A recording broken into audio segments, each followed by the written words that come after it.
Hey friends, welcome to day 27. So hopefully my voice sounds better today. I bought a microphone for this camera, and I told you I'm not doing this professionally in any way. I don't have any editing team. Every time I do a take, it's a full run all the way through. Been doing it that way since day one. You should go back and watch some of the original videos. I tell you what, I'm a little embarrassed, but I just keep trying, keep moving forward, and I know things are going to be great. I'm going to achieve my goal. I'm doing 30 videos in 30 days. Today's day 27. Do you know we almost have 8,000 subscribers? I was talking to my wife yesterday. Now, wouldn't it be cool if I ended up with 10,000 subscribers by the end of the 30 days?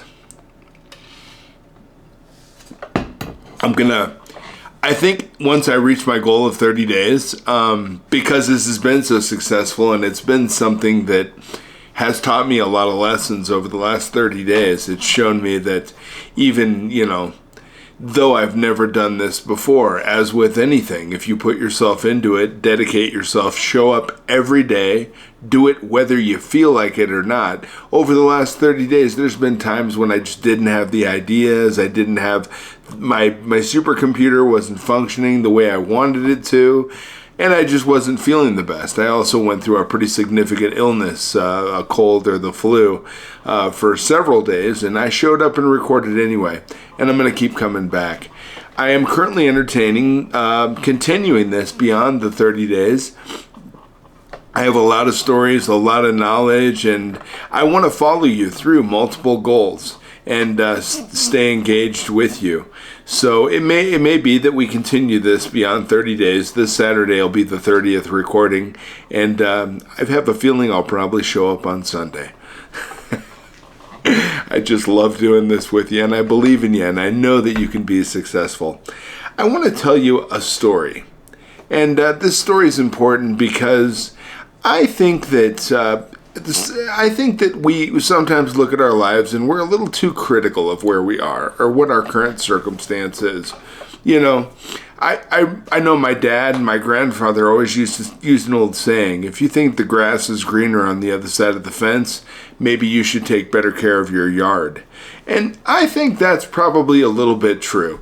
If we think that somebody else has it better, I don't know why we're always just racing off to something new to try to be better than them and have the next big new thing. Seems like every time a specific cell phone company comes out with a new model, they got a line halfway down the street because people got to have the next latest and greatest thing, when in all actuality, the cell phone they have at that point in time is relatively new and has all the functionality necessary for them to accomplish their tasks. So running off and being hypercritical of our current circumstance, always searching for that new and great thing, it can be very, very, very productive. It can also potentially be destructive. So I want us to be aware of our thoughts and how we're reviewing our current circumstance and where we think we are and what we think we need or what we need to have in our lives. In 1843, a man was born who was to have a profound effect upon the lives of millions of people. His name was Russell Herman Conwell. Now, he became a lawyer, then a newspaper editor, and finally a clergyman. During his church career, an incident occurred that was to change his life and the lives of countless others. One day, a group of young people came to Dr. Conwell at his church and asked him if he would be willing to instruct them in college courses. They wanted a college education but lacked the money to pay for it. He told them to let him think about it and to come back in a few days. Now, after they left, an idea began to form in Dr. Conwell's supercomputer. He asked himself, why couldn't there be a fine college for poor and deserving young people? And before very long, the idea consumed him. Why not indeed? It was a project worthy of 100% dedication, complete commitment. And this is what we do with our goal cards, right? So he was doing the same thing back then that I'm instructing and helping you to do now. And he had amazing success. Listen to this. Almost single-handedly, Dr. Conwell raised several $1 million in which he founded Temple University. Today, one of the country's leading schools, he raised the money by giving more than 6,000 lectures all over the country, and each one of them he told a story called Acres of Diamonds. It was a true story that had affected him very deeply and had the same effect on his audiences. The money he needed to build the college came pouring in. I'd like to tell you that story right now because the story has impacted me significantly. And I think about this story quite often when I'm reviewing where we are from a business standpoint as a family and what we're doing with our employees, 14,000 worldwide. The story was an account of an African farmer who had heard tales about other farmers who had made millions by discovering diamonds. These tales so excited the farmer that he could hardly wait to sell his farm and go prospecting for diamonds himself. So he sold the farm and spent the rest of his life wandering the African continent, searching unsuccessfully for the gleaming gems that brought such high prices in the world's markets of the day. Finally, the story goes, worn out and in a fit of despondency, he threw himself into a river and committed suicide. Meanwhile, back at the ranch, or back at his farm, in this case, the man who had bought his farm happened to be crossing a small stream on the property. Suddenly, there was a bright flash of blue and red light from the stream's bottom. He bent down, picked up the stone. It was a good-sized stone, and after admiring it for some time, he put it on his fireplace mantel as a curiosity for others to see. So several weeks later, he had a visitor come to his home who had picked up the stone and closely looked at it and almost fainted. He asked the farmer if he knew what he had found. When the farmer said no, then he thought that he had thought it was just a piece of crystal. The visitor told him that he had found one of the largest diamonds he had ever seen. The farmer had trouble believing that. He told the man that the creek was full of these types of stones, not as large perhaps, but all the same as the one that he had put on the mantle.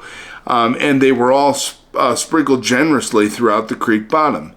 Needless to say, the farm the first farmer had sold so that he might find a diamond mine turned out to be one of the most productive diamond mines on the entire African continent. This is a true story. The first farmer had owned, free and clear, acres of diamonds, but he had sold them for practically nothing in order to look for them elsewhere. The moral is clear. If only the first farmer had taken the time to study and prepare himself to learn what diamonds look like in their rough state, he would have owned one of the most profitable diamond mines in the history of Africa. If only we as individuals will have the wisdom and patience to intellectually and effectively explore the work in which we are now engaged, we will usually find the riches we seek, whether they be financial or intangible. And this is what I'm trying to share with you. You may be in the middle of your own diamond mine right now. Look at your life. Look at all you have. I'm sure you already have a wonderful spouse. If you're a parent, you have amazing children. And regardless of where you're at in your current circumstance, either as a parent or as a spouse, you can change things. It's easy. If you want to change things, all you have to do is change things. Have a different relationship with your spouse or your loved ones. Try to be a better parent. Spend actual time with your children. Play some games. Talk to them. Have a conversation with them. It doesn't matter how young your children are. They still have a supercomputer and they still think as well as we do. No matter the age of your children, they would love to sit down with you and have a conversation, have your attention, even if it be for a brief moment. When I was a kid and I grew up in a small town on a farm, I used to love to listen to the men talk. It was my favorite thing. And I loved it when they asked me questions and I actually got to have some input. I was a part of the men's conversation and that was phenomenal. Your kids look up to you. They love you. Your spouse looks up to you and loves you. And there's nobody in this world who's more personally vested into your self-accomplishment. As you do better, so too will they do better. So look around yourself. Be aware. Are you standing in the middle of a field of diamonds? Are there acres of diamonds around you already? What is it about your current circumstance that's making you unhappy? Are there little changes you can make to maybe enhance the experience and uplift your current circumstance and make it better? We're shooting for goals here, and I want you to have your goals. I want you to have all of your goals. But are some of your goals already achieved? Think about that. Pull your list out and read it. As you're reviewing your list, go down through each item and ask yourself, is this something I may already have, but I'm just not taking advantage of at this point in time? Let's not shoot for things we already have. Let's enhance our current experience. Let's not only make our lives better, but let's try to make the lives of those around us whom love us better as well. And you know what? It's all up to you. It's all up to me for my circumstance. I can't change you. Only you can change you. And you know what? Sometimes all the happiness we're looking for is already all around us, and we're just not aware of it. Become aware. Use this supercomputer. Think. I was in a meeting one time and a gentleman got up and slowly started to lumber across the room. And I said, "Hey, Bill, what are you doing?" And he said, "I was just thinking. This is how most people go through their lives. They just slowly go through life attempting to make it safely to death." I think we're better than that, and I think that was spot on. Think about it. We're so safe. Don't be safe. Step out of the box. Look around you. Become aware of what's around you. Let's keep working towards goals together, and I know we're going to get there. I believe in you, and you're smart enough to do this. It doesn't matter what it is. Your supercomputer can absorb the right information, the right knowledge, the right attitude. Remember, positive attitude, positive results. All of that can go right in here. And you know what happens when it all goes into this supercomputer? We start getting better results and things change for us and it's better. Our lives are enhanced. We have more money. We have more success. We have more of the things that we want to bring into our lives. Let's also just take one brief moment today and let's think a little bit about what we already have in our lives. What is it that we have today that we can enhance to make a better tomorrow? You know what? I believe in you. I know you can do it. Today is going to be the best day of your life. I'm feeling really good about this. I'm going to come back tomorrow on day 28 and we're going to talk about some new things. But I want you to look around you. Are you standing in the middle of acres of diamonds? Are you in the middle of your own diamond field right now? Become aware, friends. Have a fantastic day. I'll talk to you tomorrow.